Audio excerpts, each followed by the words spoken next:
Hi guys, and welcome back to my YouTube channel, Trevor Asylum. Thank you guys so much for clicking once again. If you're new to this channel, please consider subscribing. And to all my OGs, you know what to do. Comment down below, let me know, gang. Now we have good news for the Nigerian family we talked about that were facing deportation. This Nigerian family were seeking asylum here in Canada. They were facing deportation. So the good news is that the government has granted them 6 months reprieve from deportation. So that basically is the good news. I'm going to be reading this from CBC News here in Canada. Guys, let me know your thoughts in the comment section. So their story gained a lot of traction. There was wide coverage of their plight, people talking about it, and also the lawyers pushing. It has granted. It has how do I put it? It has yielded results. And yes, somebody had commented that, I think on my last video, the video I did where I covered it, like, why are you talking about it and making people know much about it?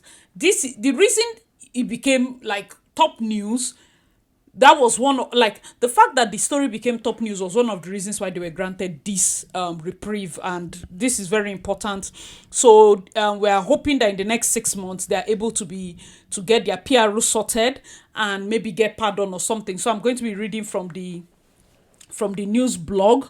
They said advocates for a Montreal family facing deportation to Nigeria say they have been granted temporary permission to stay in Canada. Quebec Solidaire MNA Guillaume Clichy-Rivard, sorry if I'm pronouncing it wrongly, says on an April 5th deportation order. It was April 5th they gave them, and April 5th has just passed. He said the deportation order has been cancelled for Deborah Adeboye, her husband, and their children.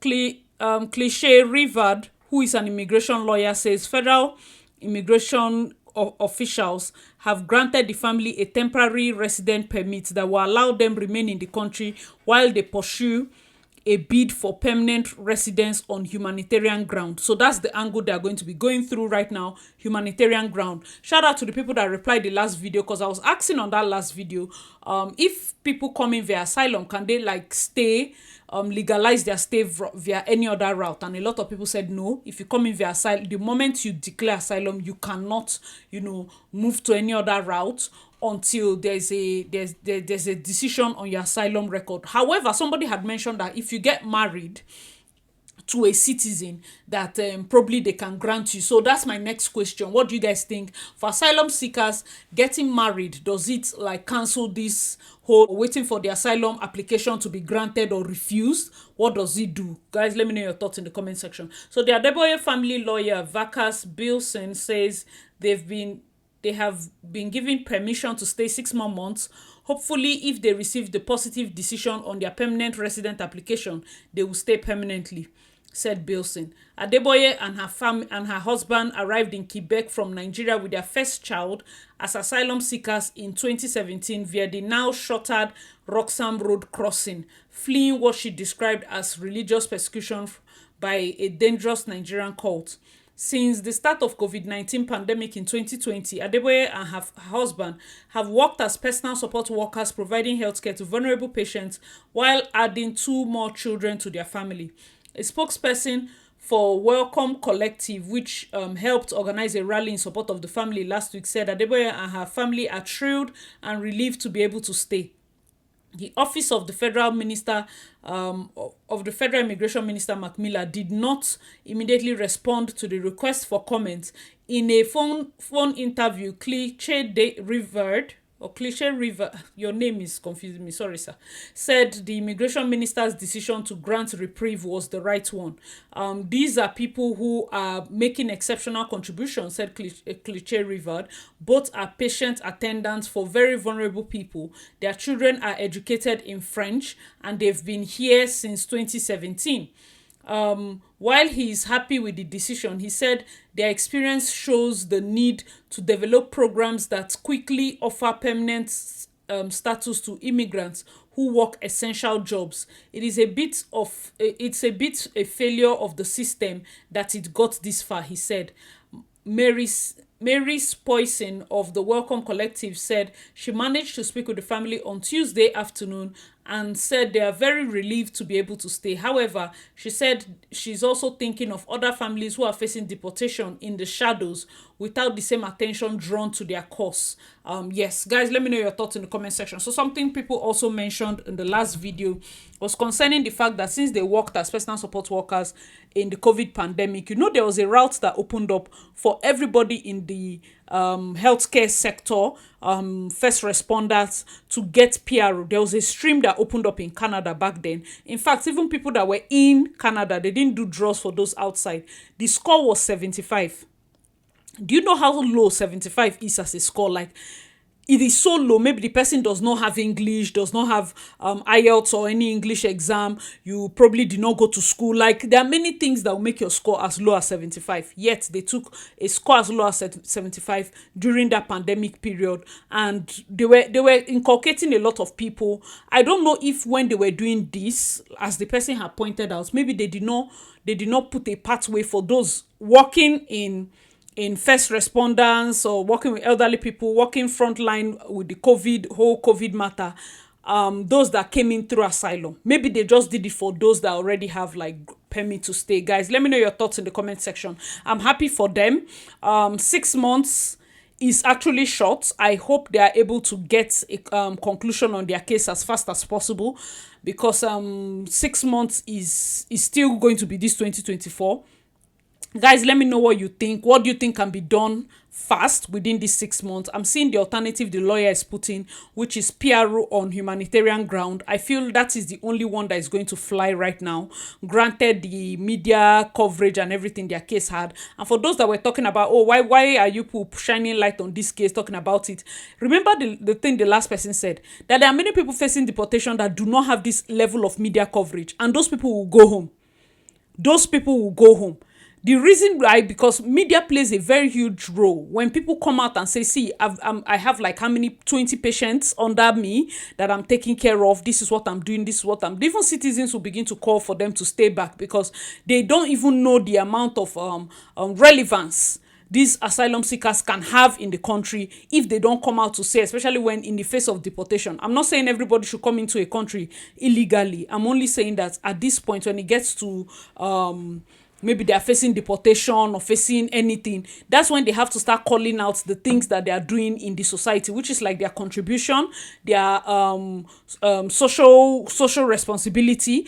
This one, they are doing it even as a job, and they have 2 children. Remember, another point he put there was that the children are educated in French. Guys, French is such an important thing in this Canada that it looks like it's just Quebec. It's just the Quebec people that are obsessed about it, and then some other provinces. But French is one way that doors that you thought will not open will open. Because there are certain jobs right now that just being bilingual, you've gotten it.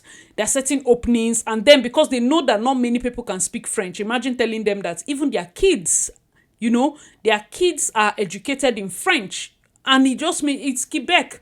Quebec is a powerhouse. It's not the capital. It's not like capital, but that's where most decisions are made. If you see when the government is addressing any parastatal or proper press conference, they speak English and French, and that is the proper influence from Quebec. So having that as a point also helped them, and every other thing that was listed there, I'm happy for them. But if you're looking to go through this route, I don't really think it's worth it. Look at how much mental stress they've had to go through.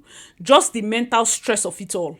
It's just been crazy. Guys, let me know your thoughts in the comment section below. Nigerians in Canada also covered this story, and different people were sharing, of course, their thoughts. And for me, I just feel like bringing the kids out, I don't know if it was the best decision, because you know how these things can be psychologically, on their mind and all of that. And then someone is saying, good, somebody wrote as one of the comments, good one, congrats to them, but if you're still in the journey trying to seek asylum, you had better abort mission. Even if their PR finally comes through, I pray it will, their life can never remain the same. The stress and trauma and all, these kids, now wow. And it's true. Standing in the cold, carrying banner. These children have gotten to the age of understanding. knowing that they are like they put that asylum seeker tag on them. Hope it doesn't affect them in school, hope it doesn't affect them mentally and all of that. That's why they say, a country is already tough. If you come in the right way, at least it just reduces just that feeling of, okay, let me not be looking over my shoulder every single time. I really pray that they get it, because at the end of the day, there are people that are leaving Canada. Yes, it's they call it reverse migration. People are coming in and finding out that it really is not what it was all dolled up to be.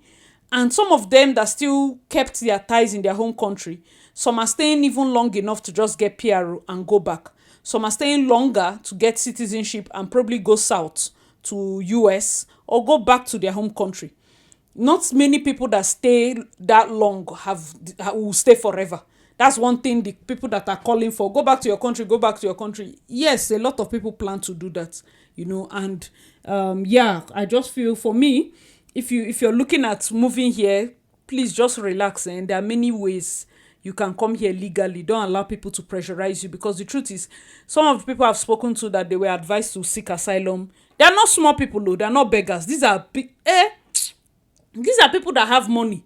And then I'm looking at why did they, someone told me that, someone was telling the person to seek. I said, never, don't do it, because your future is too bright for somebody to come and trap you here. And you're not the kind of person that will say you want to come to Canada because you are dying in Nigeria. No, you have your business in Nigeria, you have the things going for you in Nigeria, you have the things going for you that you want probably for your children and your family here. You don't need that asylum tag on you for any reason whatsoever. You don't need the asylum tag. So yeah, basically somebody even commented there and said, for your mind, if you're not in the system, you cannot know. Many people don't understand the asylum routes. You portray asylum complainants as if they are beggars or just a mere commoner that were treated badly in Canada, not knowing they live almost the same life as a full Canadian. 2 years open work permit. They even get free medical care, and government still pay them to get apartment till they get a job. Even if they lose their hearing and work permit expires, they can always renew. Only that they have to pay for it, which is not even much. As a matter of fact, they have more advantages than those who are students. But I won't say more than that. My only issue is that Nigerians like to abuse things and mess the system up. Information is key in Canada. You see, when I read statements like this, this is one of the reasons why many students decided that they needed to seek asylum. I will not lie to you. If you look at the things that are obtainable to asylum seekers, you wonder why students are treated so badly. For people that pump in billions into this economy, billions, we are the reason that most of their schools are operating above deficit. The reason most of their schools have not folded up in bankruptcy is international students. But yet international students are treated almost like disposable paper. And you see, asylum seekers are treated better. I won't lie, this statement that they wrote, yes, asylum seekers are treated better. But you see, it's 50-50. Open work permit is something that an international student that studied for 2 years can get 3 years open work permit. It's not fantastic. They give them apartments, this thing. My dear, your belief system that, see, in the moment they just give you that PR based on your asylum seeking, you can't run and come back to your country, no matter how much money you make. God forbid anything happen to your family member. You can never come back here now. You say the country is biting you. How much? What's the cost of your freedom? I saw a video where a guy was kind of doing like a TikTok or a reel and talking about the stress, the mental stress of being in asylum. Like being an asylum seeker, just day by day, living your life wondering what will become of your hearing, and there'll be silence. You will start hearing bad news left, right, and center. You don't know when to get to you. People are on permanent anxiety medication. You say it's because of paper. Guys, let me know your thoughts. Me, I don't feel it's worth it. It's not that deep. Sure, I'm inside the Canada now. I'm telling you, the only thing is that some of you, no, let me come and see it with my eye. Come now. Are you seeing me in the airport? Am I bouncing people? It's not that deep. That's the one I can tell you. If you want to come, still come. But It's not that deep to the extent where your freedom is. For me, as I'm like this, anything that will make me just hang here, overhang. If I want to go to Nigeria tomorrow, I want to be able to enter plane and go. Don't tell me that I cannot go anywhere. I don't understand. Well, everybody has their own experience, so that's for me is my own take. I still advise the same thing. Look out for the PRO routes, look out for other routes that are, a lot safer and give you that leverage. When you come in through study, let me tell you one of the reasons why I prefer to come in through study. When I came in through study, it gave me that how would I put it? That realistic view of Canada. Why? Because I know I'm a student. So the kind of accommodation I'm looking for is I'm a student too. Thankfully, I didn't come in with my son. I came alone. Everything was just realistic. If you're using bus and jumping, you're a student. They say it's only part-time job we can do, okay. They say it's only this one we can do, okay. Everything was just from a study, and you learn a system from an angle of somebody that is not too, how would I put it? You're not too entitled, because I'm a student, I'm temporary. It helped me a lot. So even when I started working full-time, I still stayed in where the place I was. It's better for you to be way below your budget in this place, because that's the only way you can sleep. Guys, let me know your thoughts in the comment section. That's the only advice I have concerning the asylum route. Those that are already in, that are probably watching this video, I will not know. The best thing I can advise you is to pray. Not everybody will get this media coverage. So all you can do is to pray that you get a positive result. For those that are planning to enter, watch this video and say, no, you go tell me what I go do. It's not a problem. Sail on. All right, guys, let me know your thoughts in the comment section below. Congratulations to the family. I wish you speedy PRO approval and all the best as you continue to stay and impute in the country. Thank you guys so much for watching. Hope you enjoyed this video. I remember your girl, Asylum. Please check out my other videos, and I'll see you in my next one. Bye, guys.